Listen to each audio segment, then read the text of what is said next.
wasaaradda cadaaladda iyo arrimaha dastuurka dowladda Jubbaland ayaa magaalada Kismaayo ku qabatay kulan doodwadaaga oo looga hadlayay xoojinta wada shaqaynta hay'adaha cadaaladda Jubbaland iyo bulshada qaybaheeda kala duwan.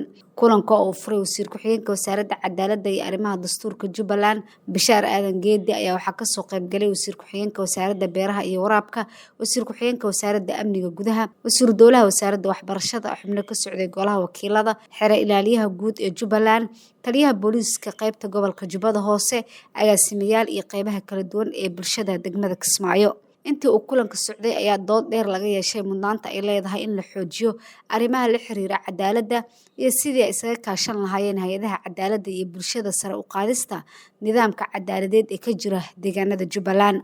ugu horeyn waxaa kulanka daahfuray wasiir ku-xigeenka wasaaradda cadaaladda iyo arrimaha dastuurka Bishaar Aadan Geedi. waxaa maanta halkaa la iskugu keenay waa in bulshada iyo sharciga ay isbartaan.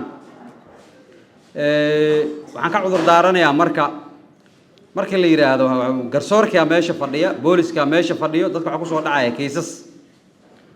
marka kiisas uma fadhino, waxaan u fadhinaa sharciga qofka sidiisa inuu barto horta koow. marka barato waxa ku kala cadaanaya qodob walba meesha uu leeyahay. doorka annaga marka wasaarad ahaan waa inaan isbarno isu keenna bulshada iyo hay'adaha iyaga wada shaqaynta kala dhaxaysay. sidoo kale annagu waxaan nahay policy maker, dadka sameeya shuruucda. ilaahay baa sharciga noo soo dejiyay, annagoo sharciga islaamka wax walba saldhig noo yahay inaan haddana dadka wixii ku heshiiyaan qoraal u bedelno. bulshadii kulanka ka soo qayb gashay ayaa su'aalo kala duwan weydiiyay xubnihii kulanka joogay ee ka socday hay'adaha cadaaladda ee dowladda Jubbaland. hase yeeshee madaxda kulanka joogtay ayaa si hufan uga jawaabtay su'aalihii la weydiiyay. kala bixinteeduna waxa weeyaan laba barnaamij baa ka jira magaalada, taas oo aan ugu dan leeyahay taliyaha booliska ee sharfan ee meesha fadhiya.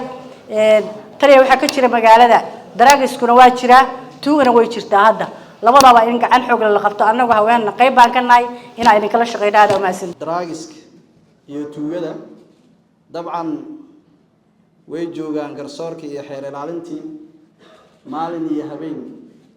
aanan daraagis la qabanaynin ma jirto, tuuga aan la qabanaynin oo mobilada dhaceysana ma jirto.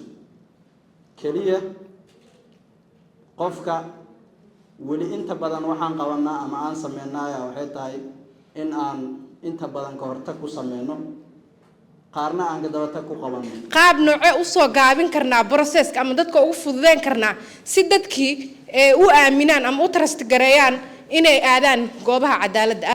horta sharciga cidii dejisay ugumay talagelin in la soo gaabiyo, sababtoo ah maxkamaduhu laba shaqo qabtaan. ama xorriyad bay qofka ka qaadayaan iyo naftiisii, ama xorriyadda ka qaado xabsi buu galaya, ama nafti baa laga qaadaya, ama hanti baa laga qaadaya. labadaba waxaa waajiba inuu procedure-ka laga qaado uu noqdo mid dheer uu noqdo. haddii la yiraahdo qofka waa la soo gaabinayaa oo maxkamadiisa degdeg baa loo maxkamadeynayaa, degdeg baa loo xukumayaa, degdeg baa loo dilayaa, cadaaladii gaabis baa ku imanaya. hadday noqoto criminal, hadday noqoto madani, ay noqoto hanti uu qofku isagu gacanta ku haystay baa la rabaa in laga qaado oo isagu uu milkiyadeeda leeyahay uu sheeganayo cid kale ku haysato. labadaba sidaas oo procedure ku. Najmi Ismail Yusuf, warbaahinta Jubbaland.